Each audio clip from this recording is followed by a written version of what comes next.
Buen día, estimados emprendedores y empresarios. Vamos a iniciar el módulo de Fundamentos de Contabilidad y Finanzas organizado por el programa SENA SER Emprende Rural, diseñado por la gestora rural Erialet Corredor Gutiérrez.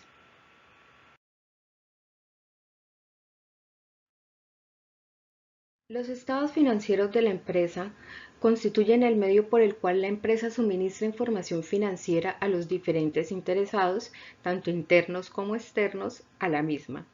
Son la principal fuente de información para evaluar la gestión de la empresa y el resultado de las decisiones tomadas anteriormente. En esta forma, el objetivo de preparar los estados financieros en una empresa va más allá de cumplir con una norma de carácter comercial o fiscal. Para soportar la toma de decisiones, entonces es imperioso que el empresario esté en capacidad de entender e interpretar los estados financieros de la empresa. Hasta la fecha de entrada en vigencia de las normas NIF, las empresas debían preparar de forma regular al menos una vez al año 5 estados financieros, como son el estado de situación financiera, el estado de resultado, el estado de cambios en el patrimonio, el estado de cambios en la situación financiera y el estado de flujo de efectivos.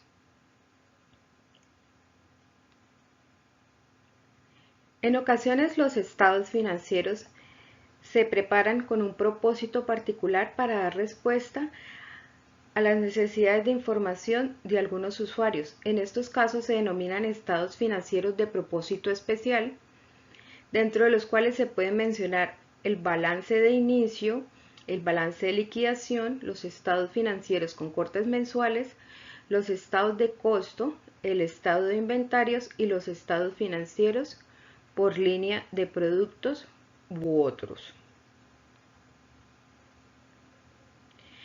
Estos estados financieros se denominan de propósito general y se preparan al cierre de un periodo con el fin de dar a conocer a terceros la información financiera de la empresa, la cual se presenta en forma clara, concisa y neutra para facilitar la evaluación de la posición financiera de la empresa y de su capacidad para generar flujos de fondo. Es necesario que el empresario tenga claridad sobre la conformación e interrelación de al menos dos de estos estados financieros, siendo el estado de situación financiera y el estado de resultados.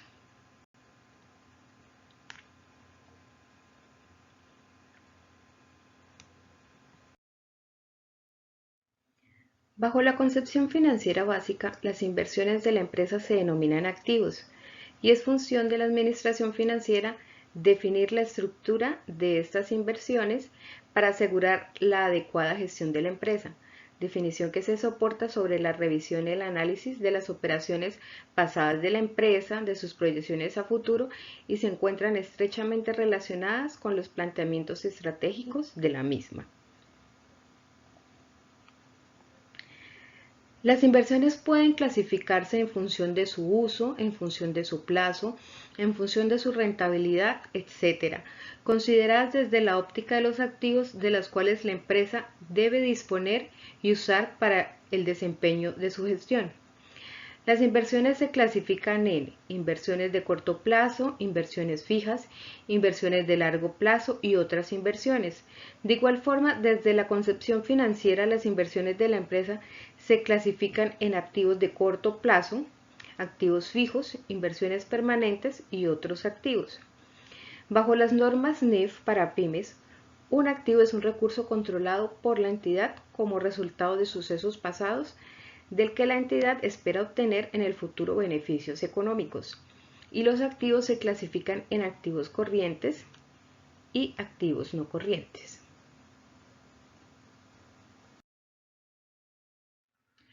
Los activos corrientes están conformados por aquellas inversiones que tienen carácter de corto plazo y las realiza la empresa para asegurar el giro normal de negocio y para garantizar su operación en el corto plazo.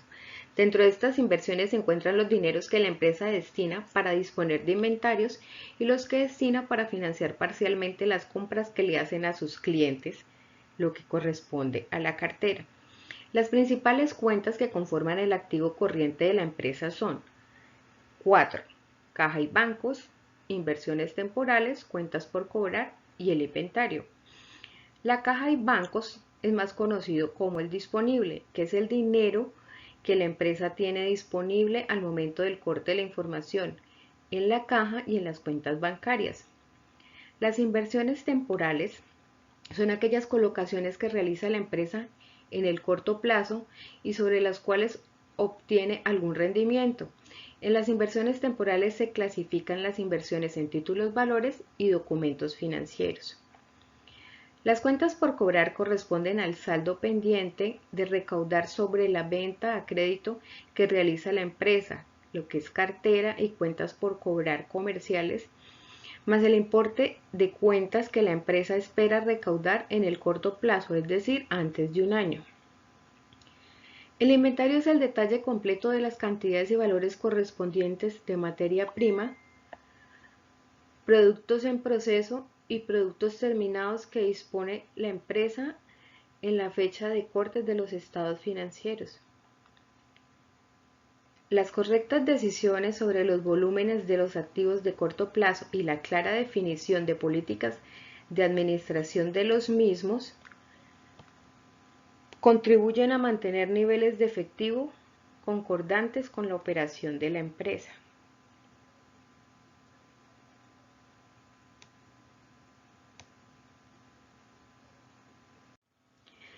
Bajo las normas NIF, el activo corriente se identifica como aquel que cumple con algunos de los siguientes criterios.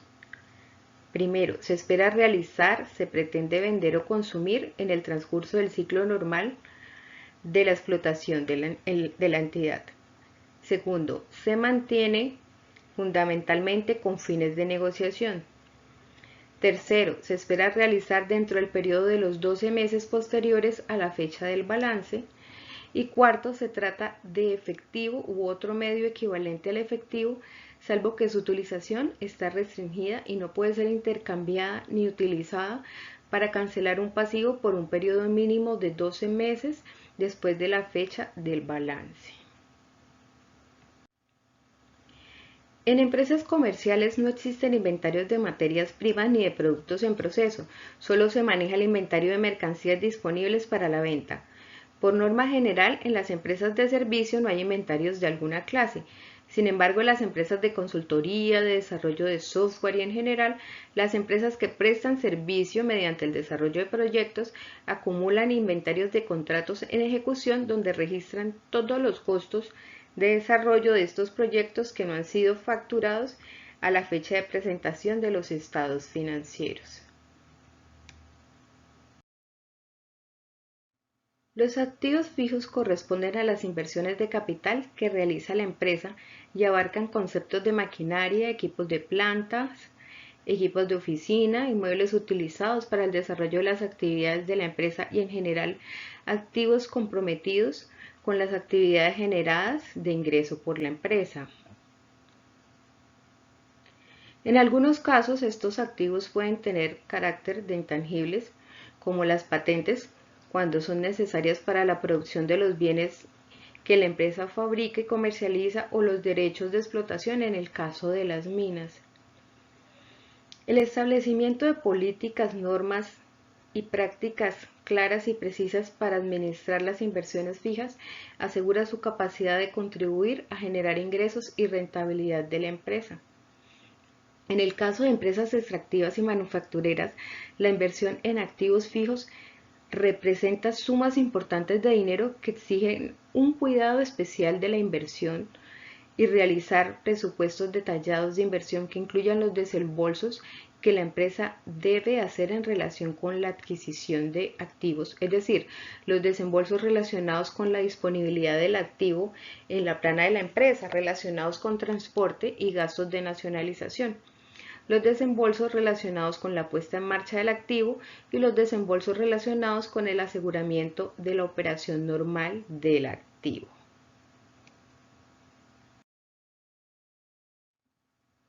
Son inversiones permanentes las que realiza la empresa para obtener lucro o dominio en el mediano o largo plazo.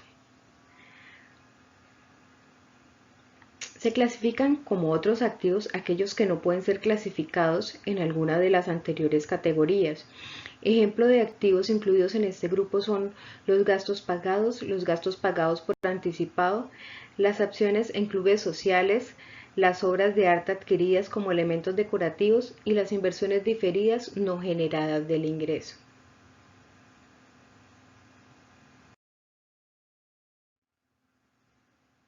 Toda empresa requiere recursos de financiación para adelantar sus actividades, desarrollar sus funciones actuales o ampliadas, atender sus déficits de liquidez temporales, así como el inicio de nuevos proyectos que impliquen inversión.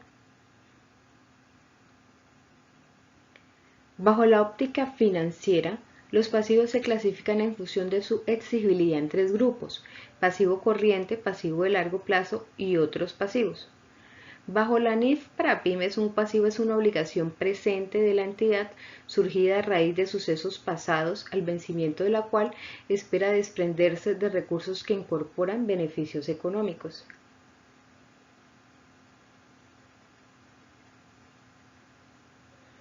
La financiación de la empresa puede hacerse con fuentes internas o externas.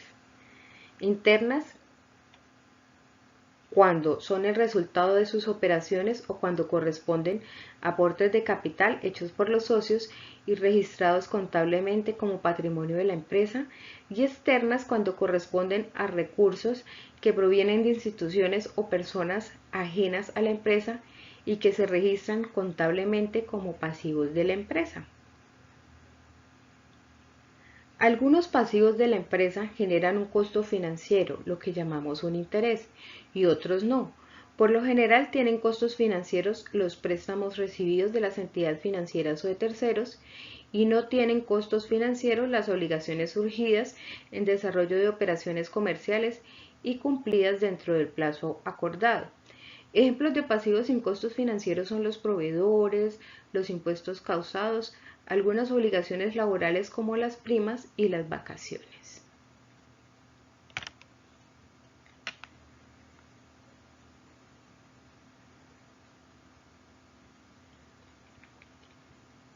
Se denominan pasivos corrientes aquellos que son exigibles dentro del año siguiente a la fecha de corte de los estados financieros.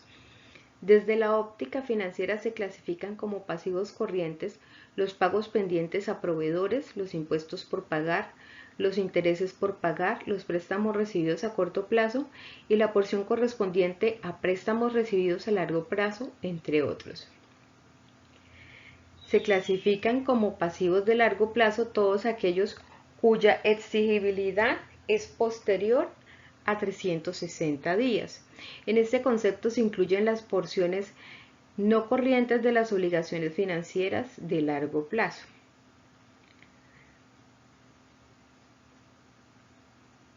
Otros pasivos. Por lo general, bajo este concepto se clasifican los pasivos estimados y las provisiones, es decir, aquellas partidas que se estiman para hacer frente a situaciones que se puedan originar obligaciones para la empresa. Ejemplo de estas partidas son las indemnizaciones por despido, las garantías contra defectos de fabricación y las responsabilidades hacia terceros. El patrimonio representa la inversión de los socios en la empresa. Corresponde a las sumas de dinero que los socios aportaron para la constitución de la empresa o para su fortalecimiento y las utilidades acumuladas. En las cuentas del patrimonio se consideran también las valorizaciones de los activos de la empresa, las primas en colocación de acciones, las donaciones recibidas y las reservas legales estatutarias u ocasionales.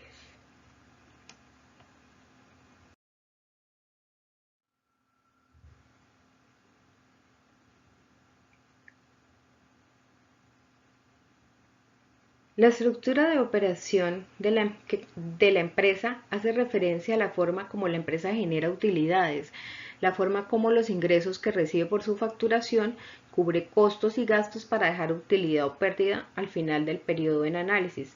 La estructura de operación de la empresa se plasma con claridad en el estado de resultado bajo la NIF, denominado estado de resultado integral.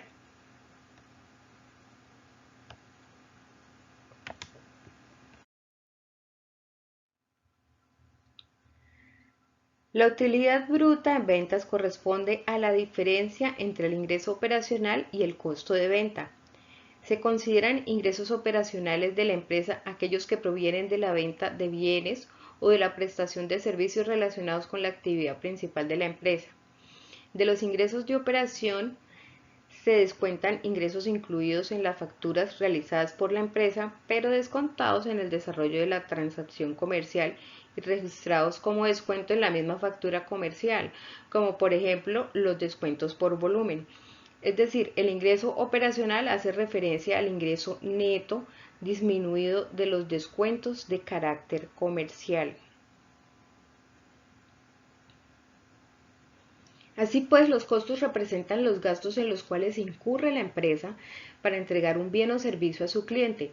Cuando se trata de una empresa comercial, además del valor de adquisición del producto vendido, se considera costo el gasto en el que incurre la empresa para adquirir el bien y trasladarlo hasta sus bodegas para ponerlo a disposición de sus clientes. Cuando se trata de una empresa manufacturera, se consideran costos de venta todos los valores que la empresa debe asumir para fabricar el producto y ponerlo a disposición de su cliente, tales como materias primas, mano de obra y gastos indirectos de fabricación. En las empresas de servicios se consideran costos de venta, el valor de la retribución al personal que presta el servicio al cliente y los gastos derivados de la utilización de los equipos, software y otros servicios necesarios para la prestación del servicio. Se considera utilidad operacional la resultante de descontar a la utilidad bruta en ventas el valor de los gastos en los cuales la empresa incurre por razón de su operación y que no conforman por sí mismo el producto o servicio que se entrega al cliente, es decir, no hacen parte integral del producto o servicio. Estos gastos los realiza la empresa con dos fines, el primero en adelantar sus actividades generales y el segundo para realizar sus gestiones comerciales. Se denominan gastos operacionales de administración aquellos necesarios para mantener vigente la actividad de la empresa con independencia del procesamiento de los productos de fábrica y comercialización y de los servicios que presta. Entre otros son ejemplos de este tipo de gastos la nómina del personal de administración, los gastos outsourcing de contabilidad, la selección del personal, los arriendos de las oficinas administrativas de la empresa, los servicios públicos correspondientes a las oficinas administrativas de la empresa, las depreciaciones de los activos utilizados por la empresa para el desarrollo de sus actividades administrativas, los impuestos prediales de los inmuebles de propiedad de la empresa en donde funcionan sus oficinas de administración,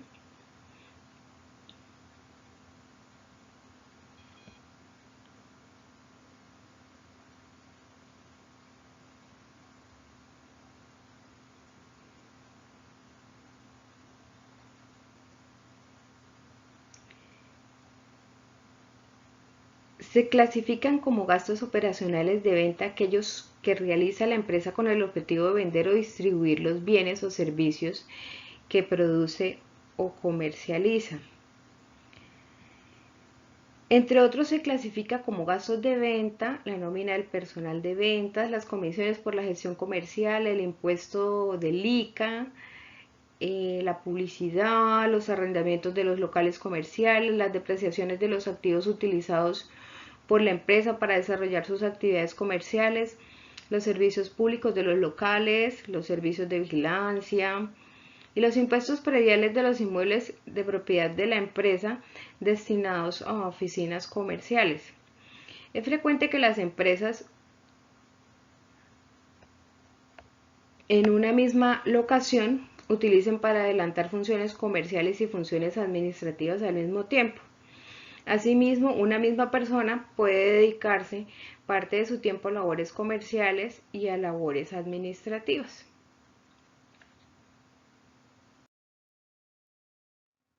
La utilidad de operación de la empresa se afecta por la recepción de ingresos no relacionados con la actividad principal de la empresa.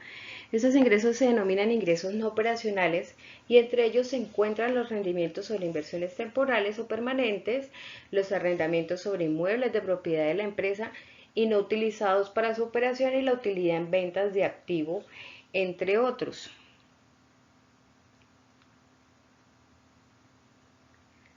Asimismo, la utilidad de operación de la empresa se reduce por realizar gastos relacionados con la financiación de la empresa o con actividades que no tengan relación con su operación. Estos gastos se consideran gastos no operacionales y ejemplo de estos son los intereses sobre préstamos recibidos, los pagos por utilización de servicios bancarios y los impuestos prediales sobre inmuebles de propiedad de la empresa no utilizados para el desarrollo de sus actividades, entre otros. La utilidad antes del impuesto se estima como la utilidad operacional más los ingresos no operacionales menos los gastos no operacionales. La utilidad neta se calcula como la diferencia entre la utilidad antes del impuesto y los impuestos de renta estimados al cierre del periodo contable en consideración. El impuesto de renta es calculado contablemente con base en las tarifas vigentes cuando la empresa presenta pérdida. El impuesto sobre la renta se estima considerando la renta presuntiva. El estado de cambio en el patrimonio tiene como objeto comparar los saldos del patrimonio de la empresa entre el inicio y el final del periodo contable, por lo cual cada uno incluye los rubros que integran el patrimonio, detallando el saldo inicial, las variaciones y el saldo final. Los cambios en el patrimonio pueden provenir de las utilidades generadas de los aportes de los socios, de valorizaciones o desvalorizaciones de propiedad, entre otros. El estado de flujos de efectivo presenta de forma concisa la diferencia entre los recaudos y desembolsos de efectivo de la empresa durante el periodo cubierto por los estados financieros. La presentación se realiza de forma clasificada, identificando los flujos relacionados con las actividades de operación, las actividades de inversión y las actividades de financiación de la empresa. Esto permite al observador entrenado analizar la capacidad de la empresa para generar flujos futuros de efectivo y evaluar la capacidad de la empresa para cumplir sus obligaciones. Este estado financiero se prepara con base en el estado de resultado integral del periodo y los estados de situación financiera al inicio y al final del periodo. Las notas a los estados financieros son parte integrante de ellos y constituye una agrupación lógica de información que facilita su interpretación. Cada una de las notas a los estados financieros debe referenciarse en el cuerpo de los estados financieros de la empresa. Las notas a los estados financieros bajo la NIF tienen la siguiente estructura. Tienen información acerca de las bases para la preparación de los estados financieros. Contienen información en relación con las políticas contables significativas utilizadas por la entidad, es como un resumen. Una declaración de cumplimiento con las NIF, pasivos contingentes y compromisos contractuales no reconocidos, revelación de información no financiera como los objetivos y políticas de gestión de riesgo financiero e información relevante para comprender la información financiera presentada. Cada una de las notas a los estados financieros debe referenciarse en el cuerpo de los estados financieros de la empresa.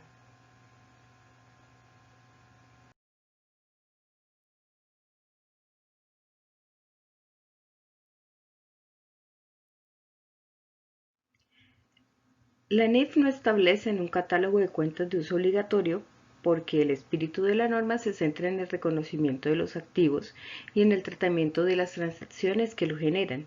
La empresa puede definir libremente el plan de cuentas como un elemento que le ayude a mantener un manejo contable uniforme en el transcurso del tiempo.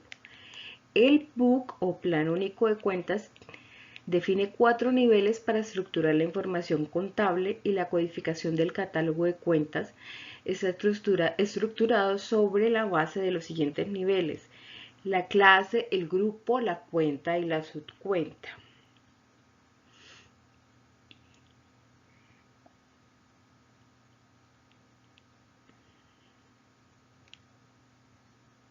Ahora bien, si se considera que el establecimiento del PUC que va en el decreto 2650 del año 93, constituye una herramienta que unifica el tratamiento confiable entre las diferentes empresas, que ya fue adoptado por las empresas como plan de cuentas y que permite la recolección de información de diferentes empresas con fines estadísticos y comparativos.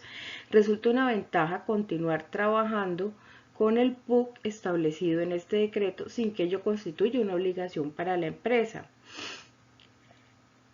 ¿Qué entendemos por clase? ¿Cuál es la clase? La clase es el primer dígito. Las clases 1, 2 y 3 comprenden las cuentas que conforman el balance general, hoy llamado estado de situación financiera. Las clases 4, 5, 6 y 7 corresponden a las cuentas del estado de resultado, lo que hoy llamamos estado de resultado integral, y las clases 8 y 9 detallan las cuentas de orden, que son las cuentas de control que tienen carácter informativo. El grupo son los 2 primeros dígitos. La cuenta son los 4 primeros dígitos y la subcuenta los 6 primeros dígitos.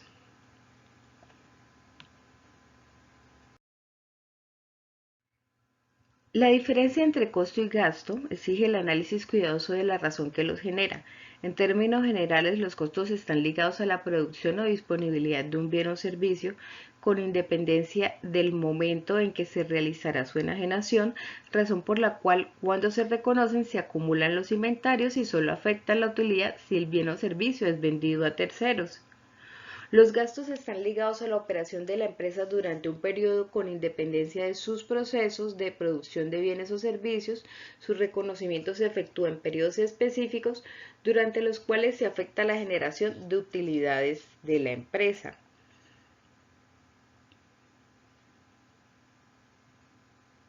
Conceptualmente, no siempre resulta fácil diferenciar entre un costo y un gasto, conceptos que, si bien significan erogaciones o salidas de dinero, tienen una naturaleza y una connotación muy diferentes y afectan de forma diferente la estructura de los estados financieros de las empresas.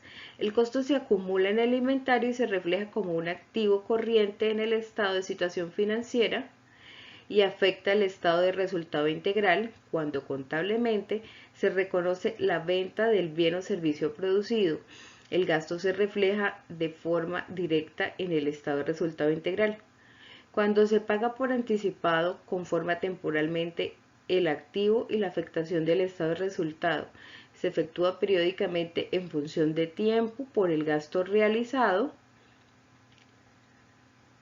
con independencia de las operaciones comerciales de la empresa. Una diferencia más teórica nos dice que el gasto es la erogación de lo cual no esperamos obtener en un ingreso futuro, y el costo es una erogación de lo cual sí se espera que se genere en un ingreso futuro al vender el producto fabricado.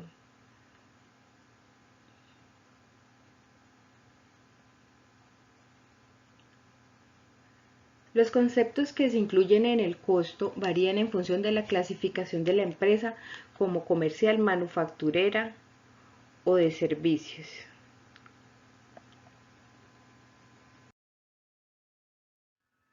El estado de flujo de efectivo es un estado financiero de presentación bajo norma NIF que tiene carácter histórico y se soporta en la comparación de los estados de situación financiera de inicio y fin del periodo y en el estado de resultado integral del mismo periodo. Por sus características, el estado de flujos de efectivo tiene carácter histórico, permite comportamientos y puede orientar decisiones. El flujo de caja es una herramienta financiera que muestra en forma organizada las entradas y salidas de efectivo de la empresa en un periodo determinado, ya sea histórico o proyectado, presentando la diferencia entre las mismas.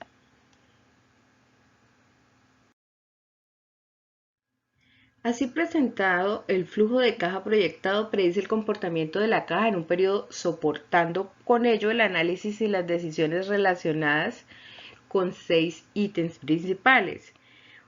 El primero es el pronóstico de excedentes o déficits futuros de efectivo y la planificación de la cobertura oportuna de las necesidades de efectivo que en el horizonte de planeación tenga la empresa. También decisiones relacionadas con la administración de la liquidez de la empresa, el control del efectivo de la empresa, el establecimiento de la capacidad de pago de un crédito, la evaluación financiera de proyectos,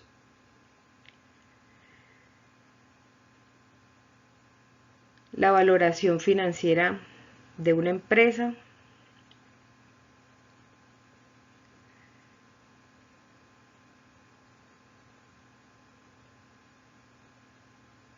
y tenemos la fórmula del flujo de caja.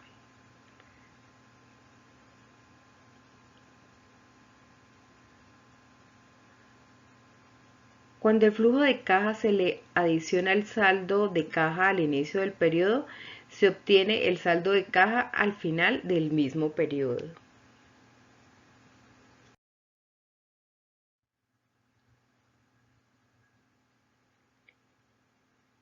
De acuerdo con Henry Ortiz Anaya, el análisis financiero es un proceso por el cual se evalúa el desempeño financiero y operacional de una empresa para soportar las decisiones que se toman, la que vienen a tomar los administradores, los inversionistas y los acreedores. De acuerdo con el mismo autor, el análisis financiero se soporta en la recopilación, interpretación, comparación y estudio de los estados financieros de la empresa, lo cual implica la estimación de porcentajes, lo de tasas de crecimiento, análisis de tendencias, estimación y análisis de indicadores y estados financieros complementarios.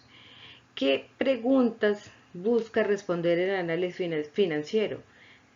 Preguntas tales como si la empresa cuenta con el capital de trabajo necesario para atender sus operaciones normales, si la estructura de capital es la adecuada para la financiación del activo de la empresa, conocer si el nivel de activos es adecuado para el volumen de operaciones de la empresa, si la rentabilidad de la empresa es aceptable.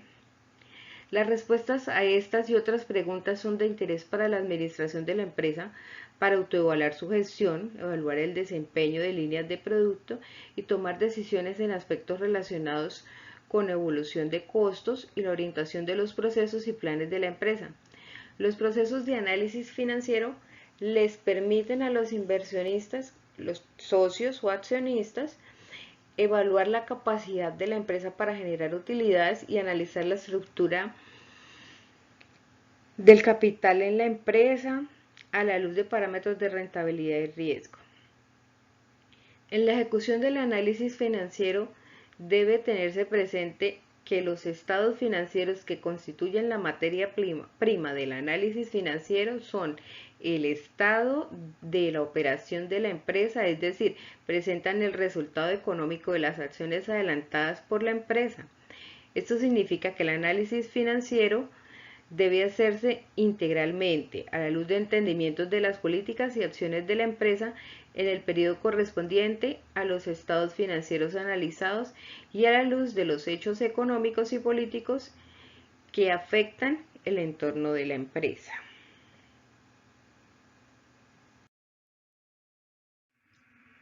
El análisis vertical es un análisis estático que se realiza a una fecha de corte, de forma particular sobre el estado de situación financiera y sobre el estado de resultado integral, relacionando cada uno de los rubros que lo conforman frente a una cifra base.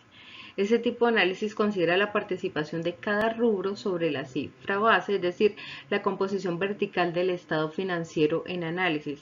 En el caso del estado de situación financiera, la cifra base es el total del activo. Para ampliar este tema, le damos clic en ampliación y posteriormente en eje para poder mirar un ejemplo sobre este análisis vertical. El análisis horizontal establece los cambios en las cuentas entre uno y otros periodos, lo cual da un carácter dinámico. Al igual que el análisis vertical, el análisis horizontal se realiza principalmente sobre el estado de situación financiera y sobre el estado de resultado integral.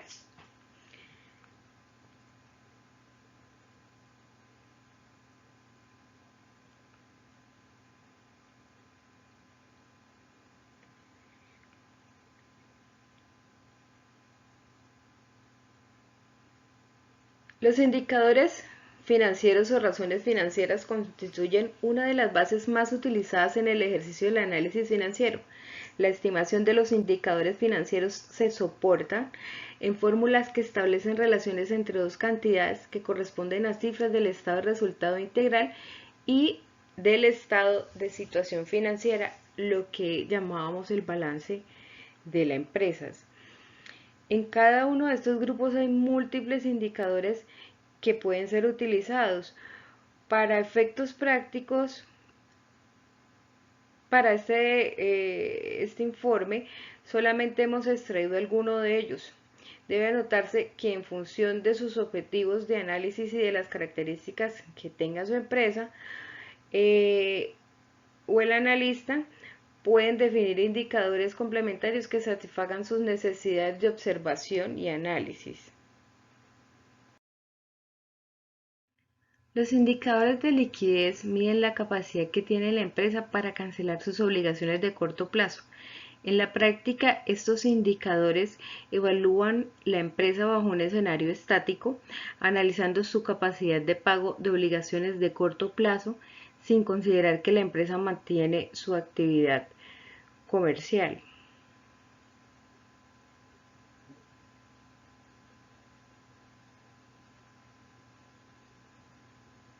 Para establecer si los indicadores calculados son o no son saludables, deben compararse contra los estándares de la industria del software para los mismos años.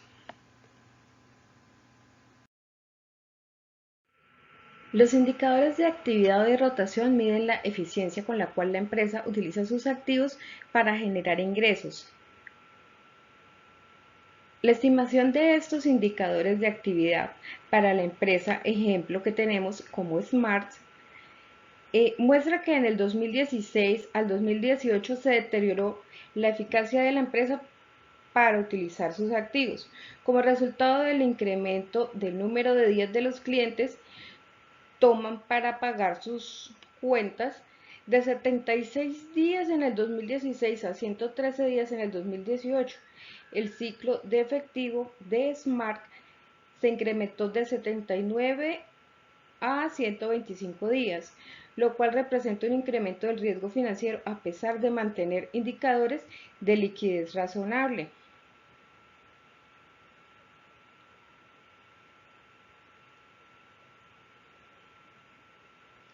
A este respecto, continúa siendo fundamental el análisis de los indicadores de la empresa frente al análisis de los indicadores de la industria. El incremento de los días en cartera y del ciclo de operaciones exige la revisión de los perfiles de clientes que maneja la empresa y una reflexión sobre la posibilidad de redefinir segmentos de clientes, buscando algunos con mayor velocidad en el pago de sus cuentas, lo cual puede tener implicaciones estratégicas de reorientación de segmentos públicos y financieros a segmentos con empresas privadas o de replantearnos de productos de fábrica a software, acelerando el recaudo porque se realiza por suscripción mensual, más por estrategia. Los indicadores de rentabilidad o rendimiento miden la capacidad de la empresa para convertir sus riesgos operacionales en utilidades, lo cual significa su capacidad para controlar los costos y gastos de la empresa. Viendo el ejemplo de esta empresa Smart, tenemos que la estimación de estos indicadores para Smart muestra variaciones importantes en la estructura de utilidades durante los 3 años observados. 2017 fue un año atípico en el cual el margen bruto se redujo en casi 7 puntos porcentuales frente al 2016 y se observó una recuperación para el año 2018. Aunque en 2018 el margen fue superior al registrado en los 2 años anteriores, debe observarse que el margen operacional en 2018 fue inferior al margen operacional del 2016, lo cual significa que el incremento en el margen neto proviene del movimiento de otros ingresos más no de las operaciones de la empresa.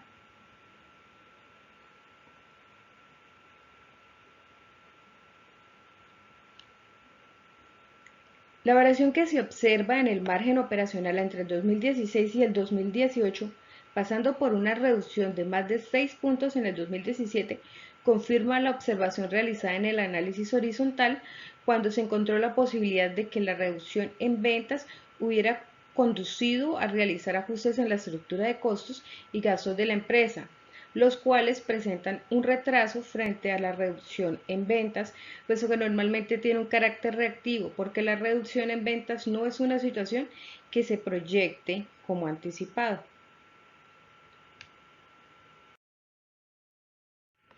Los indicadores de endeudamiento miden el nivel de participación de financiación externa dentro de la financiación de la empresa. A continuación se le presentan los indicadores de endeudamiento más comunes.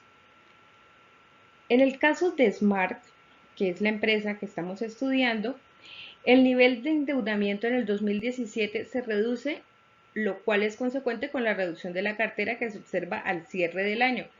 Al cierre del 2018, el endeudamiento de la empresa recupera el nivel alcanzado en el 2016. A pesar que en el 2018 se registra el mismo nivel de endeudamiento que en el 2016, se observa una reducción en la capacidad de la empresa para cubrir sus intereses.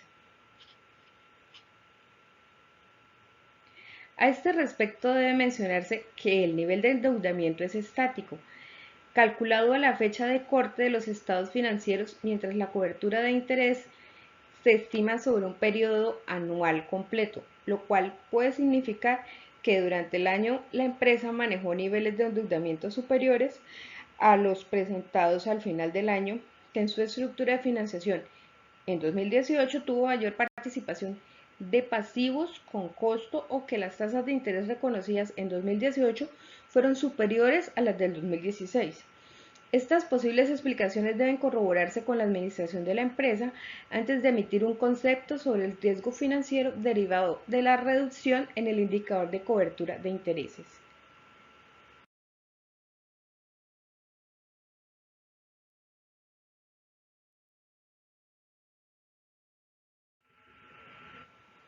Como se presentó en el módulo 1, la sumatoria de los activos es igual a la suma de los pasivos más el patrimonio. Esta ecuación constituye el pilar fundamental de la contabilidad y fue establecida en el siglo XVII por Lucas Paciolo y hoy continúa siendo la base de los registros contables. Eso significa que todo registro contable afecta al menos dos cuentas de la contabilidad. El registro de una transacción en la contabilidad implica registro de un movimiento de dinero o de bienes representativos de dinero, lo cual significa que el registro debe mostrar la procedencia de dónde viene el dinero y el uso que le vamos a dar. Son fuentes de fondo aquellas transacciones que realiza la empresa y que le genera recursos que puede invertir. Son usos de fondo las inversiones que la empresa hace de los recursos originados en sus transacciones.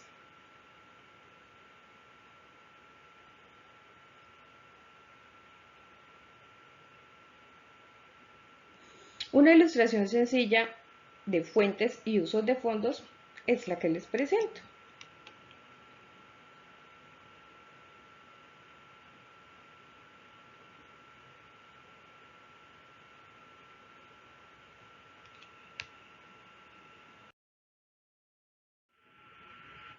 Se denominan cuentas de naturaleza débito las que se incrementan con el uso de fondos, es decir, los activos, los gastos y los costos, y denominamos cuentas de naturaleza crédito las que se incrementan pero con la generación de fondos, es decir, el pasivo, el patrimonio y los ingresos con independencia de su carácter operacional o no.